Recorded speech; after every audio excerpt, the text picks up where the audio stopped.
Administrator Lightfoot. Thank you for that kind introduction. And why don't we give Robert another round of applause for doing an outstanding job leading this final. Thank you all for being here. To members of the Cabinet, members of Congress, honored guests, gathered heroes. It is great to be back at America's Space Coast, at this historic place with the men and women of the John F. Kennedy Space Center, the pride of the nation. It's my honor to welcome you all here today to the second meeting of the newly reconstituted National Space Council. Before I get started, standing here in Florida, allow me to take a moment to address on the hearts of every American. The terrible attack that took place in this state last week. You know, in America, we mourn with those who mourn, and we grieve with those who grieve.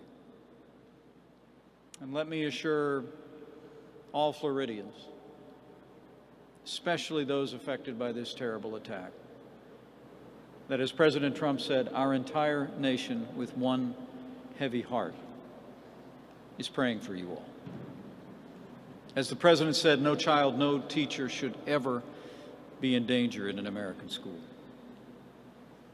Earlier this week, President Trump called on Congress to strengthen background checks, and yesterday directed the Attorney General and the Department of Justice to expedite the regulation of bump stocks. Later today, I'll travel back to Washington to join the President for a listening session, where we'll gather together with students, parents, and teachers from Parkland, Florida, and from communities that have been impacted by past shootings, including Columbine and Sandy Hook. And later this week, when the President meets with the nation's governors in Washington, D.C., President Trump will make the safety of our nation's schools and students our top priority.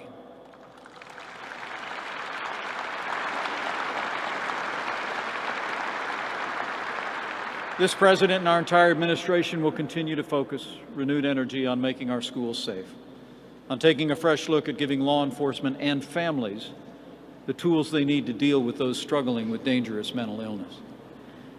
And as we move forward, we will continue to pray for God's grace and comfort for all the families impacted by this terrible attack in the difficult days that lie ahead.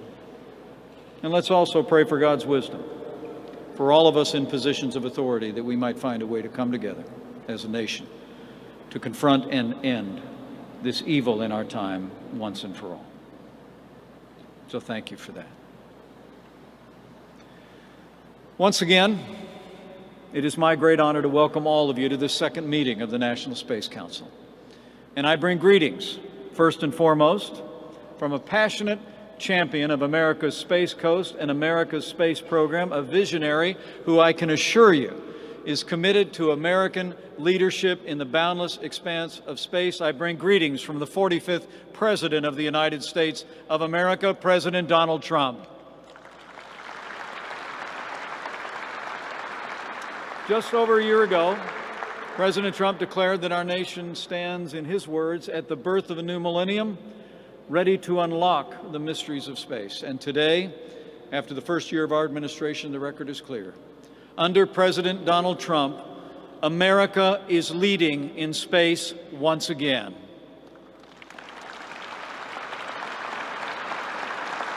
It's really remarkable to think of all that we've accomplished together in the past 13 months.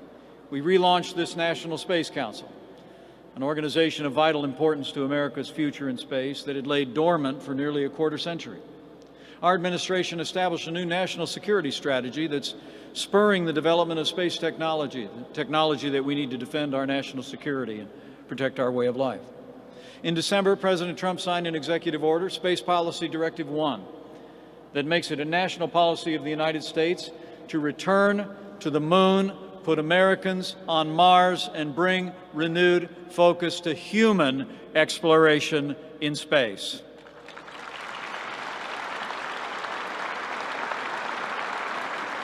Last week, the President proposed a budget that prepares NASA to extend its exploration expeditions toward the outer reaches of our solar system. It redirects government support of the International Space Station by 2025 and encourages America's pioneering space companies in the private sector to increase their activity in low Earth orbit, where the government will be a partner and a customer, not a competitor.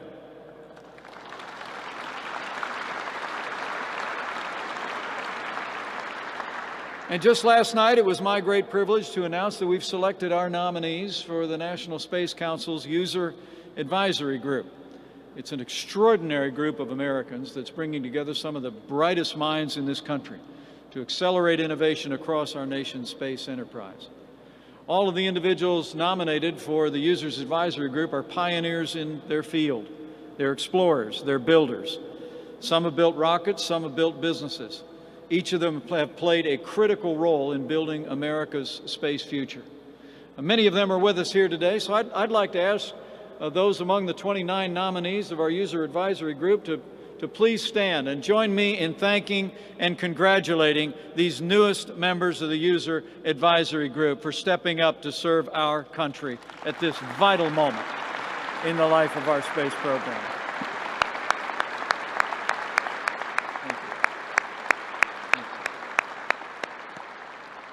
We are, as President Trump says, a nation of pioneers. And I can assure you he firmly believes that our past triumphs draw us onward and upward to begin new journeys of exploration of our own and reclaim our destiny as the vanguard of humanity's great adventure into the outer reaches of space. What we choose to do in space, like every frontier, plays a vital role in the lives of our people and the future of this nation here on Earth. It accelerates scientific discovery, spurs groundbreaking innovations, fuels our businesses, serves as the eyes and ears of America's warfighters, and quite literally creates the jobs of the future. And it isn't just here on America's Space Coast where you see the importance of our nation's space enterprise. You see it in Alabama and Mississippi, in California and Washington State, and in every one of America's 50 states where there are hardworking men and women who get up every day to help build the world's most advanced rockets, satellites, and spaceships. In fact, thousands of companies across the country today are working on America's deep space exploration systems alone. And as we continue to push further into our solar system, new businesses and entire enterprises will be built to seize the infinite possibilities before us. And there will be no limit to the jobs and prosperity that will be created across this country. Over the past year, I've had the privilege to travel across this country to meet with men and women who are forging America's future in space. In Huntsville, Alabama, I met the engineers and technicians working on the Space Launch System that will send American astronauts back to the magnificent desolation of the moon and onto the red sands of Mars. At California's Mojave Spaceport, I climbed aboard a spaceship that will carry the first generation of space tourists to the edge of the Earth's atmosphere to peer into the cosmic expanse of the heavens. And I walked atop the massive vessel that will soon launch satellites while soaring through the skies. I saw with my own eyes the innovations that are born when America's entrepreneurs and captains of industry turn their gaze to the infinite frontier, and it's inspiring. At Schriever Air Force Base, I saw the strength of our surveillance, navigation, and communication system that support America's men and women in uniform as they defend our families and our freedom around the world. And at the Redstone Arsenal, I saw the steps we're taking to strengthen our national security capabilities in space and to meet threats that are posed by aggressive pursuit of anti-satellite capabilities. America will continue to be as dominant in the heavens as we are on the Earth. At the Johnson Space Center in Houston, I met with the newest class of American astronauts, inspiring Americans all. I saw their courage, the pioneering spirit that's always defined this country and continues to spur our people to break barriers, set new records, and carry our nation to even greater heights. And this week, I've returned to America's Space Coast to tour the facilities of this launching pad for our national heroes and this permanent symbol of our nation's unquestioned leadership in space. President Trump and our entire administration believe that America's prosperity, security, and even our national character depend on American leadership in space. And over the past year, the world has seen the vital role that private enterprise plays to advance American leadership in outer space. We've seen the increasing number of American businesses sending experiments to the International Space Station. We've witnessed the power of commercial satellites to reconnect isolated communities in the wake of natural disasters. And of course, just a couple of weeks ago, the world watched with wonder as the Falcon Heavy blasted off from this very shoreline and then moments later sent 2 of its boosters sailing back down to Earth, where they landed side by side intact, less than a mile from where they'd lifted off. Very impressive indeed. The evidence is clear.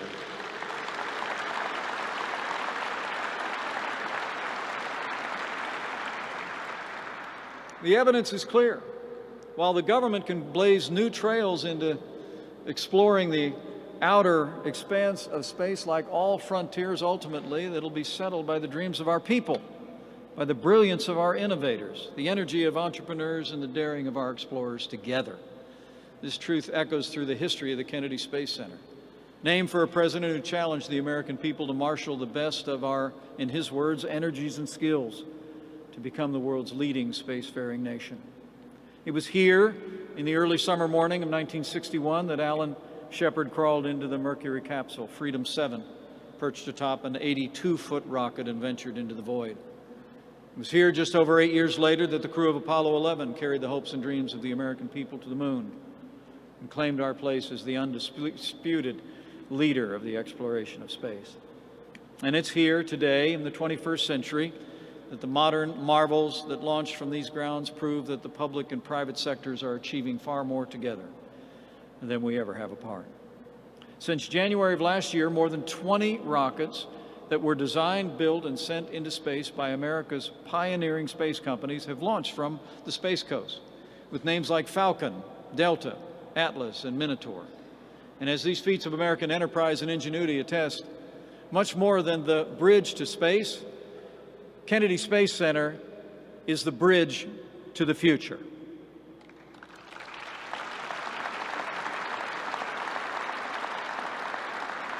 Today, as we speak, American businesses are developing new rockets. I saw a few last night. Spaceships, satellites that are taking us further into space than ever before, and renewing our confidence that we can and will achieve the impossible once again.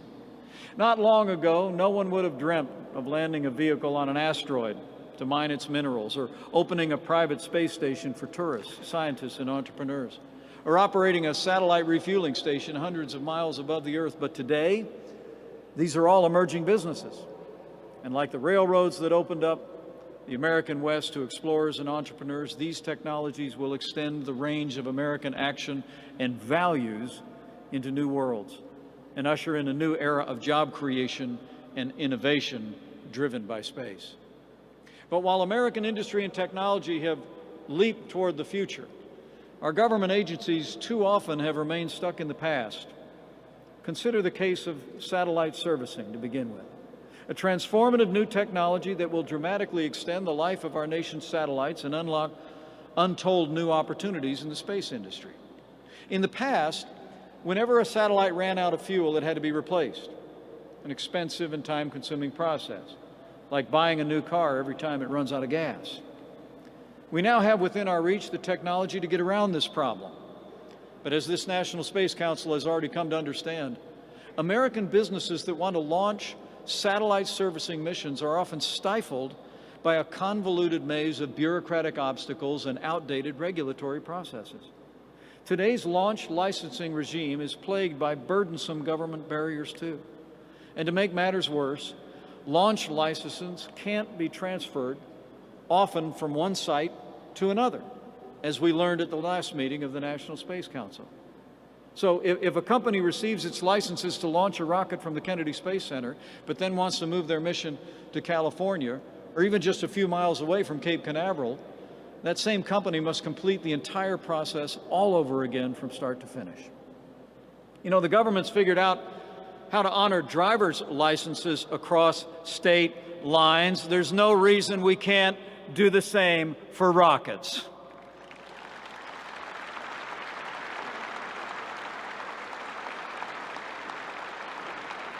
And more to the point, there's no reason our own federal government should stand in the way of trailblazing companies that are forging and reforging American leadership in space.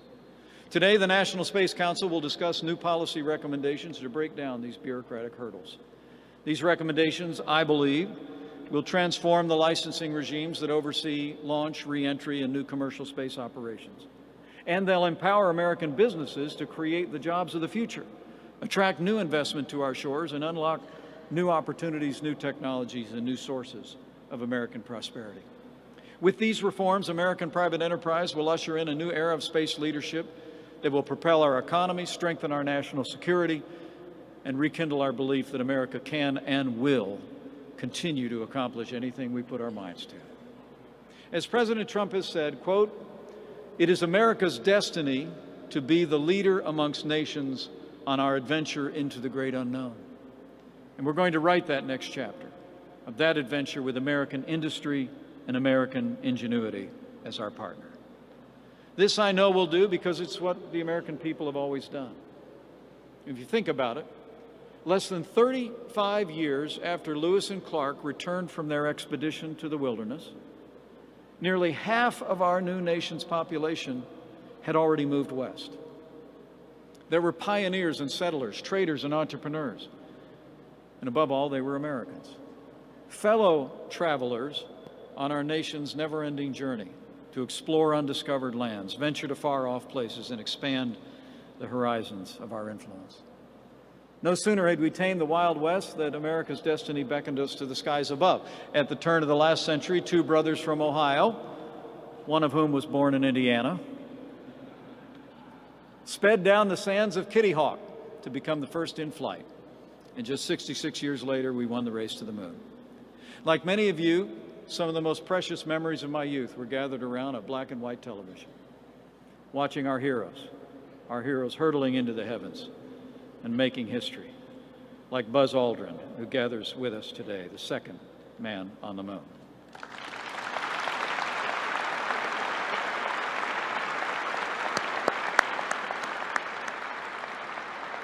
And today, the rising generation is filled with the same wonder and pride every time they see the new triumphs and adventures of America's leadership in space. Now, as then, every photograph of a faraway galaxy that we transmit across our solar system to our classrooms inspires us to dream big dreams. Every galactic discovery that helps us unlock a mystery here on Earth stretches our minds beyond the limits of our earthbound existence. And every rocket that we launch into the stars proves that in America, the sky is not the limit. Today, we stand at the dawn of the new era of American leadership in space, and we do well to remember the words spoken by the late Gene Cernan, the last man to walk on the moon, before he boarded the lunar module 45 years ago. He said, and I quote, "America's challenge of today has forged man's destiny of tomorrow." The Apollo astronauts were the first Americans to tell their children and grandchildren that they went to the heavens and stood on another place. It's our duty to ensure by our work that they will not be the last Americans to set foot in the great unknown. So as we embark on our journey and we begin our work again today, we go with confidence and I believe we go with faith. You know, today our nation awoke to the sad news of the passing of one of the greatest Americans of the 20th century, the Reverend Billy Graham. His ministry and his matchless voice changed the lives of millions and inspired our nation. Billy Graham ever reminded us to look to the ancient truths of God's Word, asking with the psalmist, "When I look at your heavens, the work of your fingers, the moon and the stars, what is man that you are mindful of him?"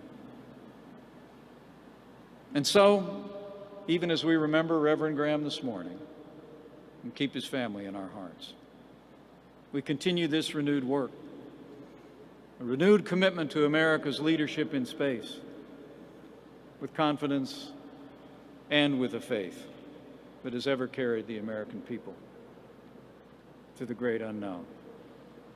And we go forward with the courage to dream bigger, determined to work harder, and let's carry that same confidence of trailblazers who came before us today. And I have it. With your support, with the good work of this National Space Council, with all who work and labor here at Kennedy Space Center and throughout our space program, with the strong leadership of President Donald Trump, the support of the American people, and with God's help, I know America will once again astonish the world with the heights we reach and the wonders we achieve. So thank you.